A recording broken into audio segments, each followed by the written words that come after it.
You are listening to the Pitch Invasion podcast, the podcast for football tribalists.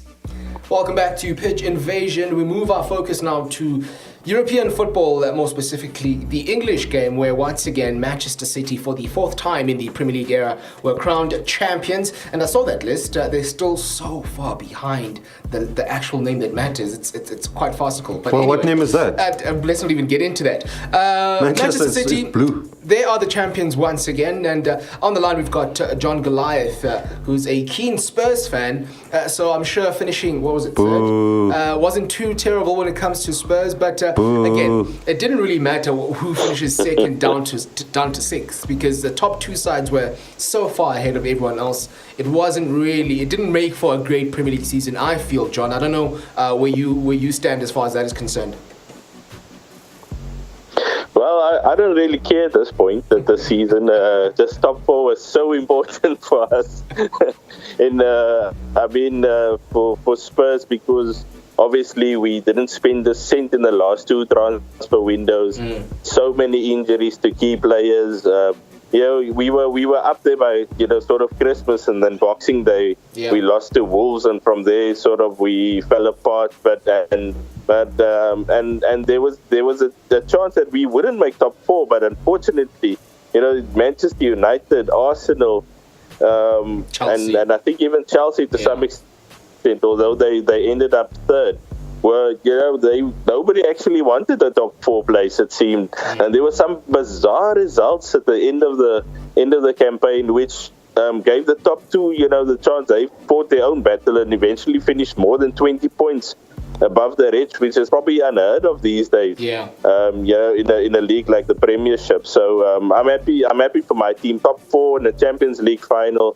I think if you would have said to Mauricio Pochettino at the start of the season, you can have this, he'll probably take it with both arms.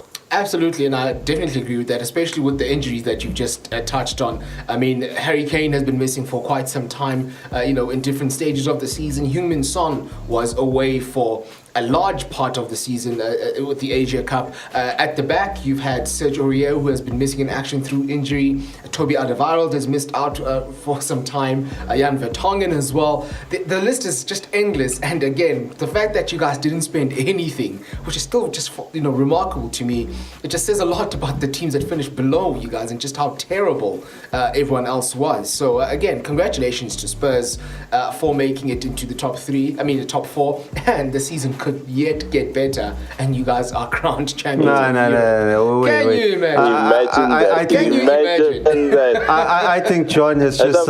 John, welcome to the show, first of all. I'm going to come into you two-footed with studs up, right? I think John is just going over the top here. Listen, I remember an Arsenal team that also had hardly spent, into the Emirates. We're in a Champions League semi-final with Almunia, Senderos, Giroud, unpolished Alex Song. Do you understand what I'm saying? So this Tottenham thing, we've seen this before. I'm not surprised by... They had Thierry Henry. No, at that time Henry had gone. We went to a Champions League semi-final against Man United with the likes of Flamini, Almunia, Giroud, Senderos, But did you make it past the Champions League semi-final? Oh, there's the question. We had a red-hot Manchester United. It doesn't matter because you didn't make it past. They've made it past now. You didn't make it past. So this argument doesn't make sense. They had to a me. better quality side than we did. Senderos. Give me a break, John. Senderos.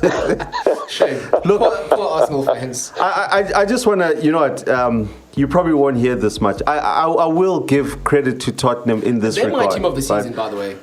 I'm not sure about that. I think I've got Wolves as team of the season. I will give Tottenham praise here in this regard. That, I think every time a team has a once-in-a-generation team. Look, this is not even about Arsenal-Tottenham banter now, but I think Tottenham, is not in that established big club order of English football, right? They're probably on their way there. So when you look at what they've done in the last couple of years, they have signed players that, pound for pound, that entire starting 11 could be starting in other big clubs if you just spread them out across. And to have that sort of squad, for a club like Tottenham on the payroll that they're on, I think is incredible. Because, I mean, we're sitting there with Arsenal. We can't offload Mesut Ozil and he's £350,000 a week. We had to fight to get Ramsey to stay because we couldn't pay him enough. And I'm looking at people like Dele Alli, Christian Eriksen, Harry Kane, Alderweireld, Hugo Lloris, that are sitting there on wages that at Arsenal is probably what, slave something that Slave Iwobi wages. or somebody's probably getting, and they're still, performing and no complaints. And I think that's all down to Pochettino and just how he's managed to motivate the players. Yeah, and I think when Pochettino came from Southampton, I think the key thing for him was he took those scouts they had at Southampton, because if you remember over the last couple of years, Southampton has had some really decent sides. Yeah, that's true. Some guys that has gone to, I think, was Henderson was there, if I'm not mistaken. Jordan Henderson, Yes. the likes of Lallana. Yeah. There was Henderson is Rodgers' player. Fantastic. No, but he's saying that we. But I mean, but he came from the Southampton. scouting system. Yeah. So they had a fantastic scouting system, and I think he took those guys to Spurs. And I mean, they picked up Dele Alli for like $5 million. Can you He came from MK Dons. But I'm talking about these scouts now. Yeah. They basically got him for $5 million. They got Vertonghen. They basically, before, Ajax were always fashionable for selling players, Ajax Amsterdam. But over the last few years, our whole backline was basically made out of Ajax players. Yeah. Because Pochettino and those guys, they wanted ball players who could play from the back. And obviously when you get an Ajax defender, he's always going to be able to play from the back. Yeah. Because of his ball skills. And I mean, they bought a couple of other players. They picked up Lucas Moura, which is now for $20 million from PSG, but That's a bargain of note. Yeah. And now, and Heung-min Son as well, we haven't even touched on. But I think that's for me, that's the biggest thing, and perhaps maybe with Liverpool as well, it's the same thing. Sorry, go on, John. Yeah. Now I'm saying the scouting has been brilliant, especially now. In a time where you really can't compete with the big boys when you want to, because Spurs won't be able to buy a Neymar or spend money on the Coutinho. Yeah. So they have to get players who are right up there, but then you've got a coach in Pochettino who can bring out the best in them, and we've seen that over the last few years, and what he's sort of done with the likes of Dele Alli, Musa Sissoko, prime example. Last year he was seen as a donkey. He was seen as a donkey with the first touch of an ex-murderer. But the guy has just been unbelievable, and he's the heart and soul of our team at the moment, and it's been absolutely brilliant to watch. No, I absolutely agree with you. I don't know where you got that analogy from, but I will definitely adopt it. But I mean, we're talking about the likes of Moura and Heung-min Son, and I was trying to sort of equate it and compare it to Liverpool as well, where in the crunch time, in the most important moments of the season, these last few weeks, where you didn't have the likes of Harry Kane to call upon, and Heung-min Son as well was missing through suspension. There's been this little sort of narrative of an unlikely hero to come through and save the day. You look at Liverpool, Divock Origi, Jorginho Wijnaldum, who came off the bench and literally changed the game for Liverpool against Barcelona. With you guys, you had Lucas Moura, who there was a period during the season where he was hot, and then for a couple of months he went really cold and was starting off the bench, and then he comes in a game that is of extreme importance and not only scores a hat-trick, but literally wins the game for you guys with the last kick of the ball in the Champions League semi-final. So having that type of squad, having that type of mentality, the type of players who can do that for you is something that perhaps if you look at United, you look at Arsenal, you look at Chelsea, who didn't have the season. Spurs, Liverpool and City, they had it, and they had it in quite some abundance as well. Yeah. If you think about it, we've always been criticized, especially over the last few years, for making semi-finals. We made the semi-final of the League Cup this year, and then we lost on penalties to Chelsea.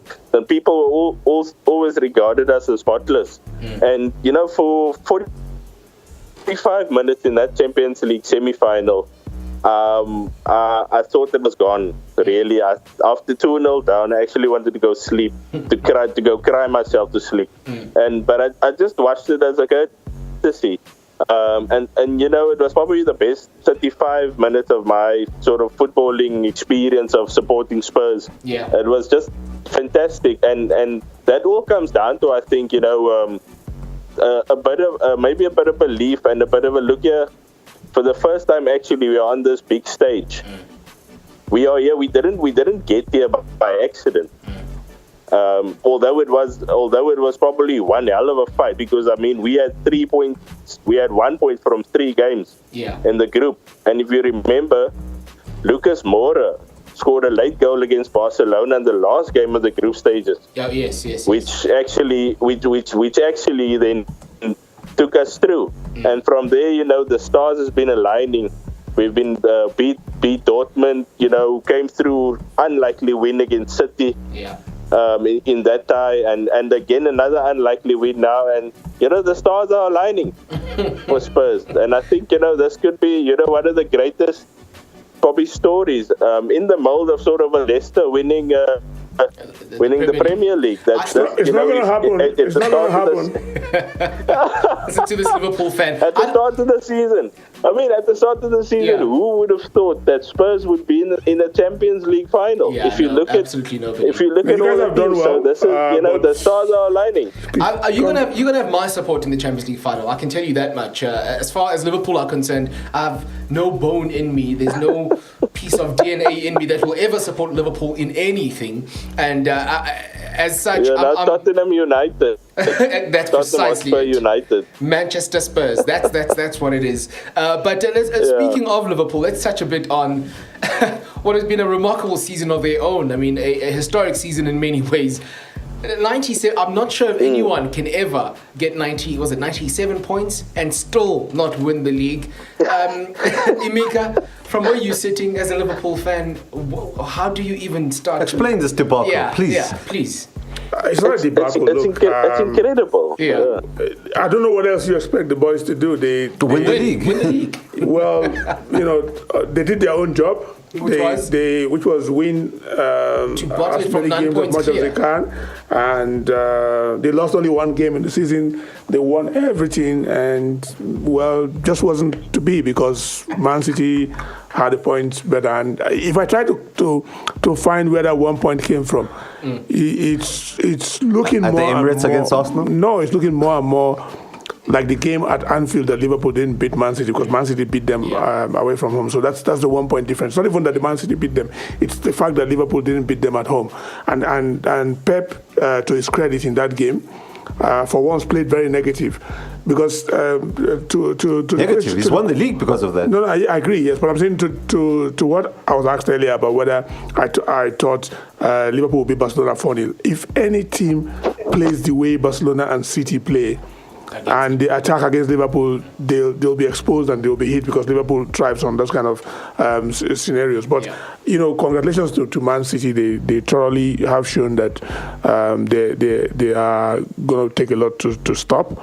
The great thing is that Man City wants so badly to win the Champions League, and you know, maybe we have something to. Yeah, but you guys also wanted so badly to win the league. Listen, we do. No. We do. Liverpool have choked. You know what? I know Liverpool. No, we haven't choked. Emeka, how can you say we choked? Emeka, I've been in this situation before. No, we did not choke. Emeka.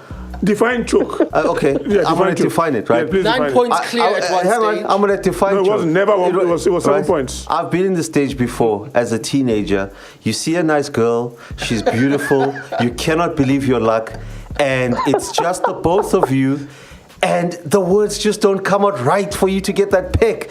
The words, you just cannot string the right sentence or the right Mac, and boom, there she goes, end of the night, and her WhatsApp status is unavailable for the next a Mixed status is unavailable for the next 2 weeks, and my chance is gone.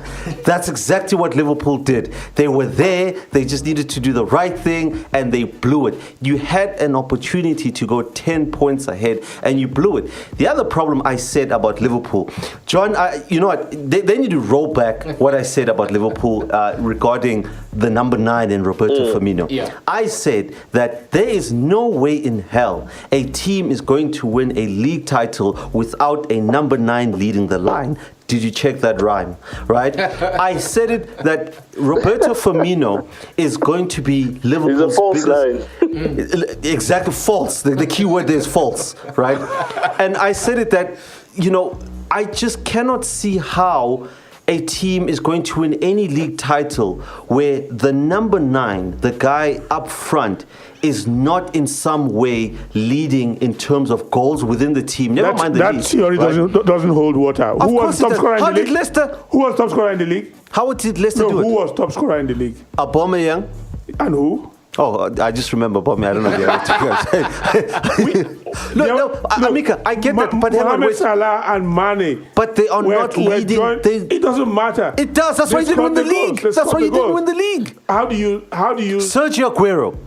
Hello? How many goals did he score? But he led the line for Man City, right? Let's go through this, John. Let's go through this, right? Let's go through this, okay? Never mind. Put Emeka aside. Let's go through this, right?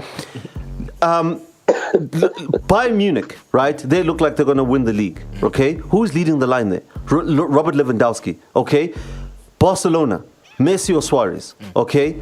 Serie A, Cristiano Ronaldo, Dybala and Mandzukic, they've led the line. But I'm talking about the front guys. Forget the guys that come out wide and score, okay? You look at Man City, Sergio Aguero, right? And I'm looking at Liverpool and I'm thinking, where's Roberto Firmino in that conversation?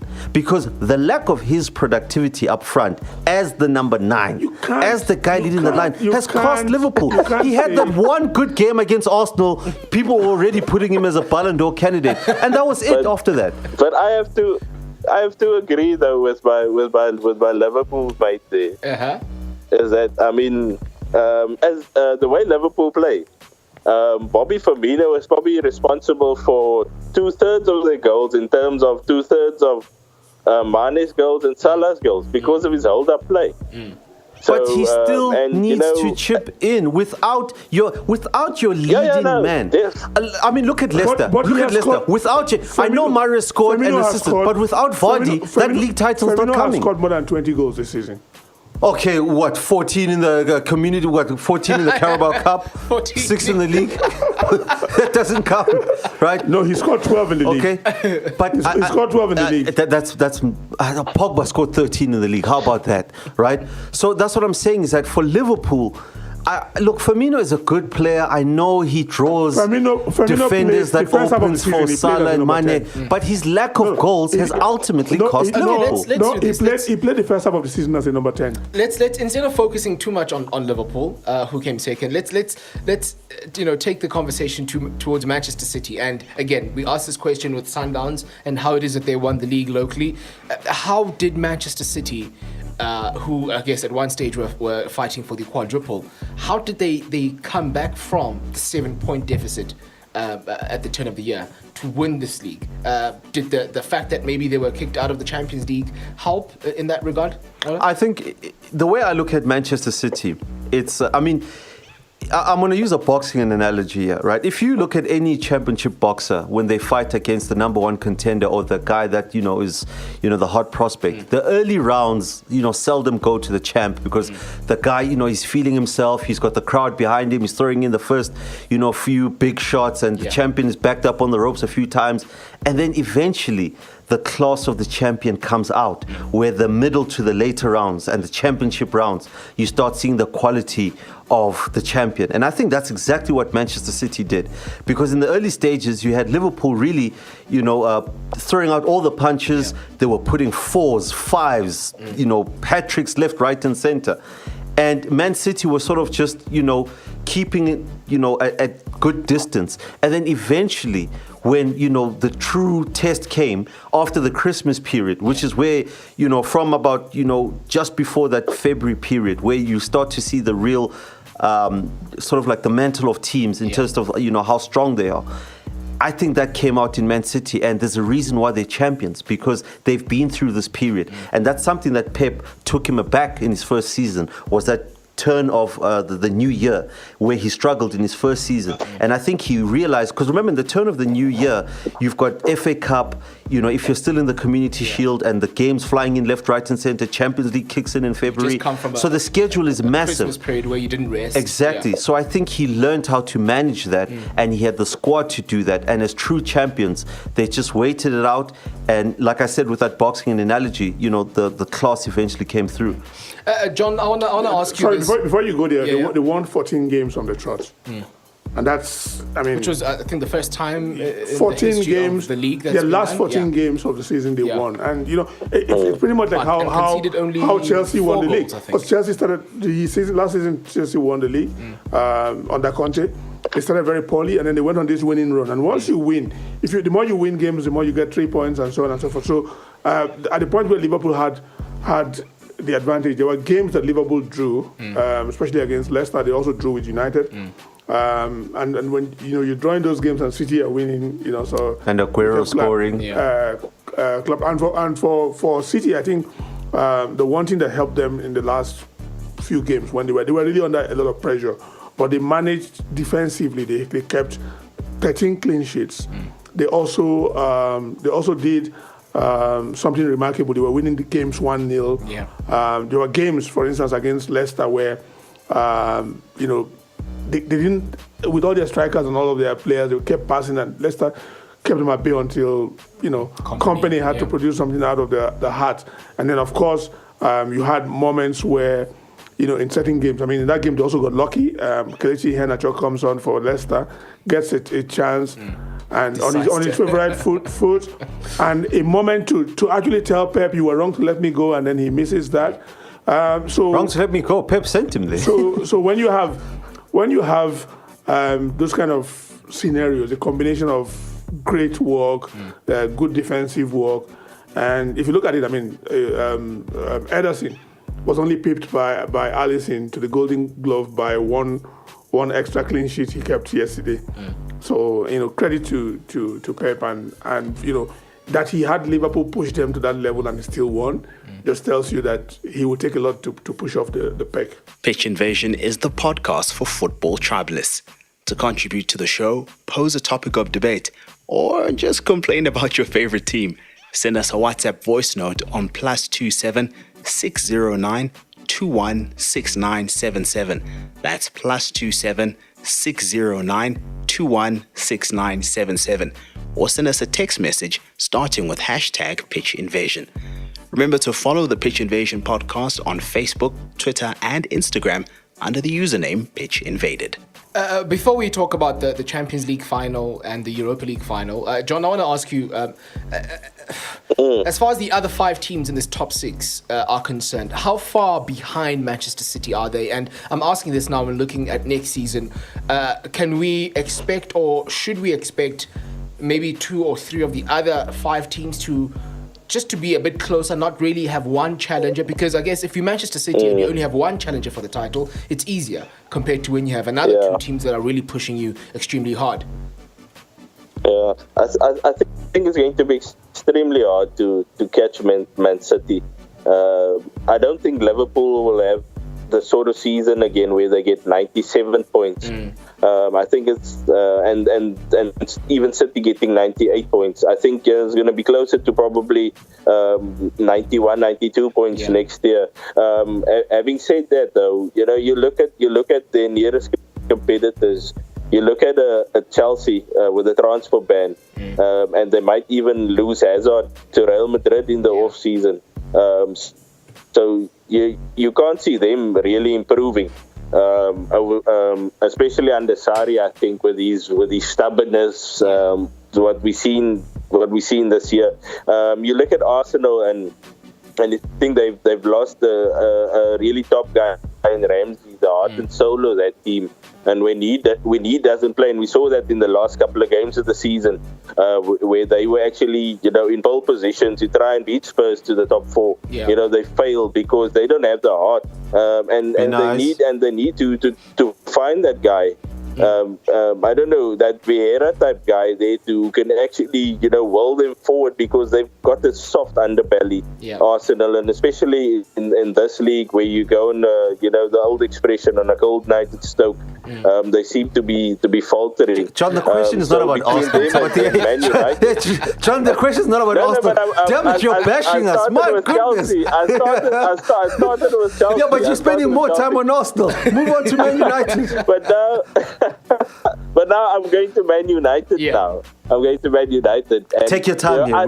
We have as much time as you need. And, I'd be surprised next season if Ole makes it to Christmas. Sure. I'm going to put my neck out now and say Ole is not going to get I was Christmas. thinking more like, the first round of the Europa League. You've got further than me. So why do you say that, John? Yeah.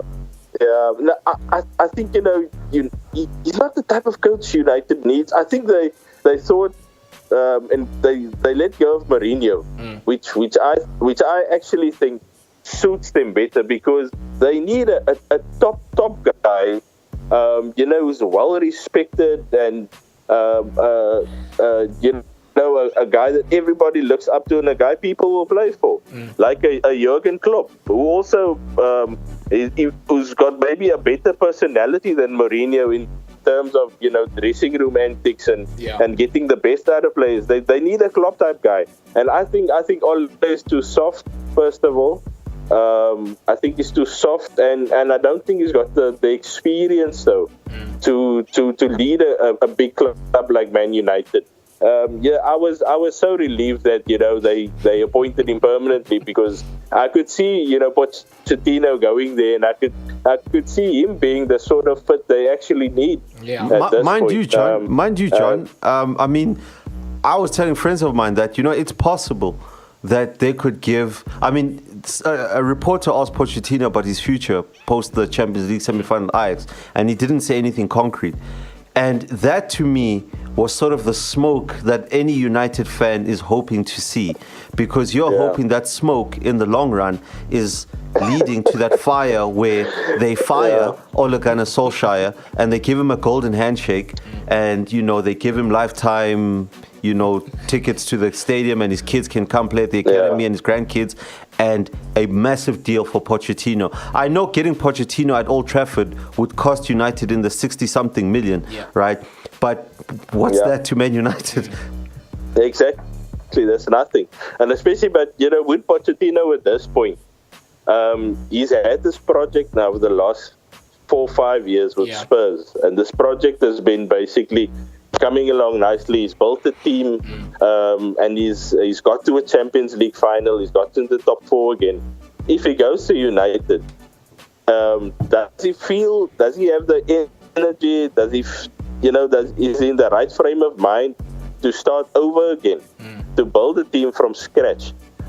Because a lot of the Spurs team he's put together piece by piece, and we don't know what's going to happen on the 1st of June, but that could be the culmination of what he has done, and then that would allow maybe for Daniel Levy to give him free rein now, and maybe open the checkbooks. Although I don't think we've got money. I think we first have to pay off the stadium at the moment before, but that's going to be important.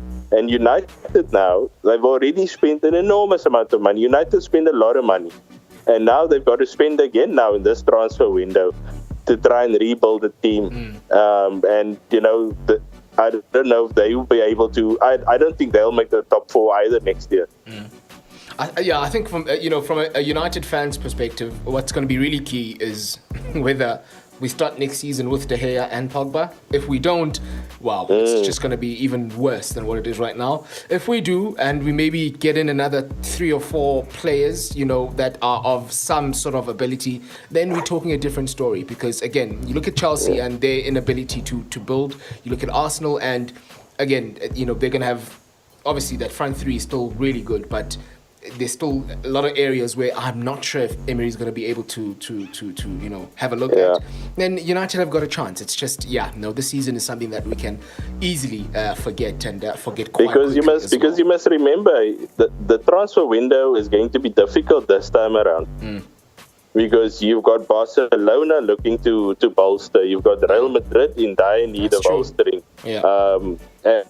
And so you've got Juventus, I think, is also going to put in a couple of big plays because they won a Champions League final. They need to make sure that this investment in Ronaldo also culminates in the Champions League final. So to cross the ball to Ronaldo, Exactly. So it's going to be this champion. So teams like Man United will not be playing Champions League. Arsenal, who still has a chance in the Europa League final, playing Champions League. But I think if you're not in the Champions League, you're not going to get the cream of the crop. And there's going to be a bun fight for those Ajax kids also next season. That's a very good point you make. The fact that Barcelona and Madrid and Juventus are going to be, in fact, and even Bayern are going to be going pretty deep into the PSG transfer. as well. It does leave United in a bit of a spot of bother, but it's something that I'm sure the coffers and all the money that United have, they will try and sort out using all that cash. But let's quickly now focus on the two finals coming up before we let you go. One, of course, featuring your team and that other red team. I mean, if if you were to put your heart and head, where does the head say, the title is going, and the heart? So start with the head and give us the heart. Look, if I would have been really happy if we'd played this Champions League final on Wednesday. Because Jurgen Klopp basically has got 2 weeks to pick this Liverpool team up, who got to 97 points and still didn't win the Premier League. I'm telling you, they're hurting. They're hurting at the moment. The fans are hurting. So they've got basically maybe give them a week off, a couple of days off to relax and then come back and focus again. So I would have loved to have played them on Wednesday. But as far as Spurs is concerned, I think the 2 weeks anyway is a fantastic break because we just looked really tired towards the end of the season. I think we were stretched as a squad. We don't have a big squad, and there was been a lot of mixing and matching. We saw Eriksen playing in 4 different positions over the last couple of weeks. We've seen Son running his socks off. Everybody running their socks off. So I think that these 2 weeks is going to be crucial and getting some rest, but also getting Harry Kane back. That I think is going to be if we get him to Madrid. I think we've got a 50-50 shot at actually winning. It's a final, and finals are strange things, especially at neutral venues. So if we were playing at Anfield, I would have said it's going to be difficult, but it's a neutral venue. It's a one-off. Anything can happen, and both teams have showed that they have the bottle to go and do it. So my head still says it's going to be difficult, but my heart obviously says it's going to be Tottenham all the way.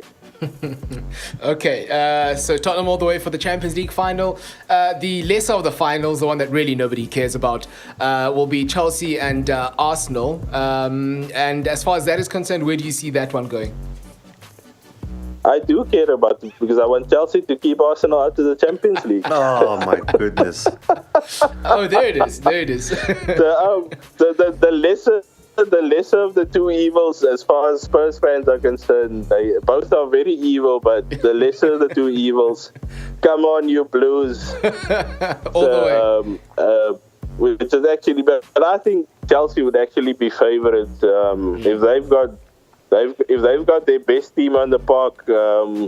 During for the final, man for man, I think they should beat Arsenal. Arsenal's got a fantastic front line. I think probably right up there with Liverpool, Man City, and Spurs. But that unfortunately, central midfield and the centre backs are absolute disasters. And that same disaster we took to the Tottenham Stadium and nearly turned you upside down. but your man missed the penalty, which would have actually gotten you into the Champions. He's evolved since then. This is who won St. Tottenham this year? No, look. Sorry? No. Before you stammer, who won St. Tottenham's Day today? St. Tottenham's, was it? St. Tottenham. Tottenham's what? Sorry, I got you.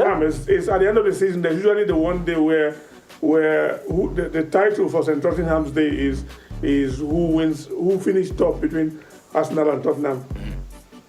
Yeah, we've already won that title. That St. Tottenham's Day has been cancelled. It's been cancelled 3 years in a row now. Most people don't actually know what the youngsters coming through doesn't know what that means. John, thank you so much for your take on the English game, and I certainly, as a United fan, hope it goes exactly as you've just planned and as you just laid out. Spurs to win the Champions League final and Chelsea to win the Europa League final as well. We'll hopefully maybe get a chance to chat to you as well after those finals, and we could just have a look back on the two matches. But up until then, do take care of yourself, and thank you once again for your time. Fantastic, guys. Thanks for having me, and all the best for the future. Thanks, John. Thanks, John. Okay, so before we do actually wrap up, we have to, we've already touched on it, but a bit of a mini preview to that final. Say, Emeka, John goes head, it's going to be difficult. Heart, Spurs. Are you at liberty to share what you feel is going to happen come the 1st of June? I think that, the final is the perfect setting for Liverpool's end of season, and with the momentum that they've come through and how well they've done, I think that that one game against Tottenham, they're coming in with experience from last year. Last year, there were moments in that game where, especially after Salah went off, where they kind of lost their head, and then of course they weren't helped by the mistakes by the goalkeeper, because they did come back in that game. And the two of the goals, the last two goals, were just down to poor goalkeeping. I think that to a large extent, they finished the game against Wolves with a clean slate, because Alisson stepped up, and he also did very big against Barcelona in the first half, because people tend to forget that Barcelona had chances in the first half of that game, and there were even moments where it was Messi one-on-one, and he pulled off some saves. So they're coming in with a lot more experience. They're coming in, with motivation to try and make up for losing that. And for Spurs, it's going to be a very difficult game, because Spurs also found themselves somehow in the finals. So it's going to be a very, very competitive game. I hope we get Harry Kane back, so that it's a lot more competitive. I usually don't like when big players miss out. As a fan, I want Liverpool to win, but as someone who works in the game, I think that we're going to see a very, very competitive final, and I think that it could go either way, because you never know with a one-leg final. But I have a lot more confidence in the ability for Liverpool to win that game. Besides Tottenham struggles really against Liverpool. And the second game of the season at Anfield, it was really tight until it seemed like maybe even Lloris gifted them that goal. So that if you look at that as a good benchmark, then we're up for a good final. But I am very convinced that they will win. If it's any consolation, the fact that people have been having a go at both Jurgen Klopp and Pochettino, that both of them, play good football. They've had their teams, and their fans all excited, and they haven't won anything. We know for a fact that one of them will win, and I hope at the end of the day it's Liverpool. So I'll be happy. I think this is for Klopp. This is a terrible team to play in a one-off game, because when it comes to motivational, Klopp, he's right up there, but Poch is right up there as well. So in terms of motivating, Klopp has got a very remarkable record. In that his record in finals is terrible. No, I'm not even talking about finals. I'm saying that after losing 3-0, a lot of people were saying he has this record where he's never lost whenever he has to play two legs. So when at 3-0, everyone was saying that record is going because Barcelona has beaten them 3-0 and what have you, and then he pull something out of it, pretty much how he did against Dortmund in the Europa League a few years ago. So now he has to go a step forward and try and exercise the ghost of losing, more finals, because in the last 3 seasons he's improved the team so much, but they seem to have come short. Losing in the League Cup final, losing in the Europa League final, losing in the Champions League final last season, and then also losing in the league. Which is funny because they went all the way to 97 points. Someone said something to me yesterday about them winning the goalkeeper, best defender, best player, best 2 players were top scorers, and losing only 1 game and still coming second. I've had enough. I had to switch up my phone last night because all of my friends from everywhere I can imagine reminded me that we were second. But I can imagine just how much that just I just hope that on June 1st. All of that is taken out of the way. Imagine if they lose that Champions League final as well. I honestly, my 2 cents worth in this. I honestly think Liverpool are going to win. I just think, the firepower that Liverpool have that they displayed against Barcelona cannot be ignored. And to put 4 past Barcelona, I think, even as a neutral fan, I find it difficult, for any team after that to stop you when you've had that level of confidence, to be honest to you. And I know Spurs had a turnaround themselves, but they didn't beat Barcelona 4-0. Yeah. And I think that to me will just be the catalyst, to their motivation to seeing it through. And I also, in a strange way, I kind of want Liverpool to win it. Yes, because I don't want Spurs to win it, but also just for African football. I can't remember the last time a team won the Champions League where African players were at the center of that victory. And I think this is a great opportunity for African football. We've had it in the Premier League with Aubameyang, Salah and Mane winning the top goal scorer. I think here's another opportunity for African football, especially on an attacking front, to be glorified which again. is weird because it's one thing we are always accused of. We don't score goals exactly. in Africa. So I really think it's a bigger story for African football if Liverpool do win it, because you'll have Mane and Salah having led that team. Keita as well. Keita, but to a large extent, Mane and Salah are the protagonists here.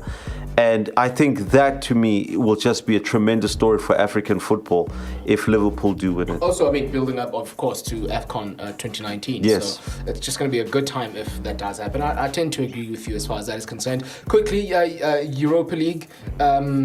Your team up against Chelsea. Look, we're going to touch on this, as we get closer to it. But just in terms of a quick...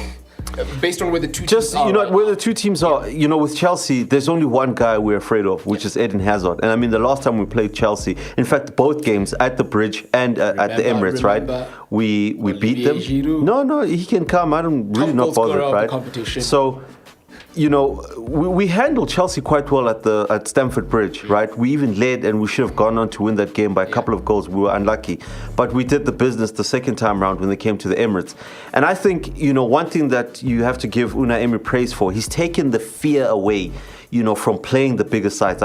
Guys, he only lost to Manchester City twice. The only time was that loss to Liverpool, but we drew at the Emirates. Other than that, he's beaten, Man City, he's beaten Man United, he's beaten Tottenham, and he's beaten Chelsea. So that fear of a big team against Arsenal, I don't have it anymore. And in a one-off game, I think we are more dangerous than Chelsea, because in a one-off game, Chelsea, it's obvious where they're relying in terms of the source of their inspiration and goals. For us, it's coming from everywhere. It's coming from Aubameyang, it's coming from Lacazette. And if you're not careful, someone like Mkhitaryan can punish you. Iwobi, on his day, can also come up with a few things. So for me, in all honesty, I think Arsenal are going to pip Chelsea. Okay, we're going to touch on this, as we get closer, obviously, to the Europa League. I think Arsenal win. Yeah. For the singular reason that Unai Emery is the king of the Europa League. Yeah. He's done it over and over with Sevilla, and 4 times. And I think he took Arsenal to that. Even when what was really funny about Arsenal's run in the Europa League is that you will see Arsenal stumble in the league game over the weekend. They'll even lose back-to-back games, but they'll get into the Europa and somehow they'll click. I think he he finds he's more comfortable with that format.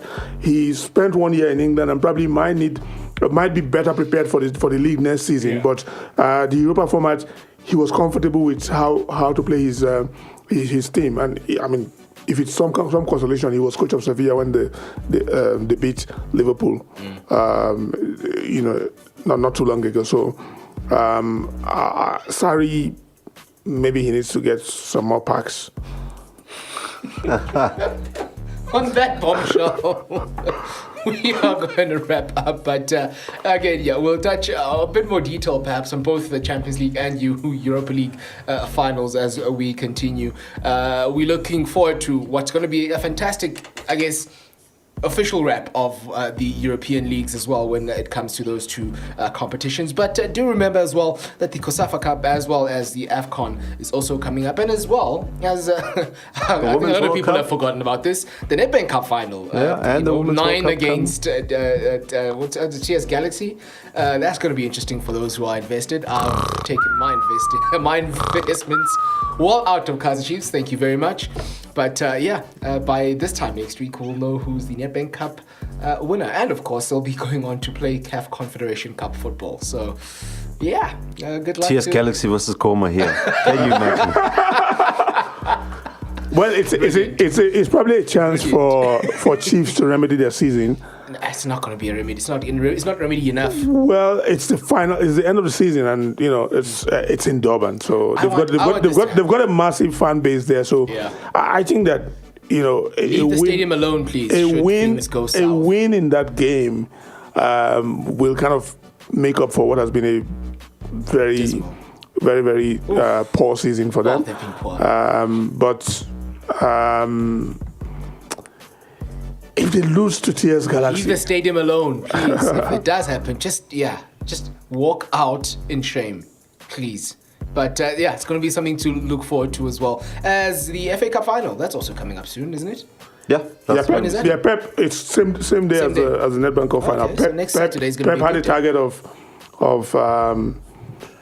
a quadruple on his Spurs ended it. Maybe he gets a domestic treble, which no one has ever done. So, yeah. Okay, so before we do close officially, PSL Awards, the nominees have just been released over the past couple of hours, and the one big thing that has been surprising for me, no Gaston Sirino in any of the categories, which is absolutely remarkable. He's been arguably Sundown's best player. But when it comes to the main ones, the goalkeeper of the season, Peter Lewinberg, Ronan Williams, Dennis Onyago, they will be playing for that. There is the player's player and footballer of the season nominees, Temiko Siloch, Tembazwane, Hlompo Kekana. So one of those three will walk away with the big gong. The defender of the season, Tamsanga Mkhize of Cape Town City, Ricardo Nascimento and Sifiso Hlanti. Those are pretty much, the important ones. At Telkom Knockout Player of the Season, Elvis Chipazeze, Temiko Siloch, Mduduzi Mdantsane. I think, really the big thing is that Gaston Sirino is not in any of the categories, which I must say I'm a bit surprised about.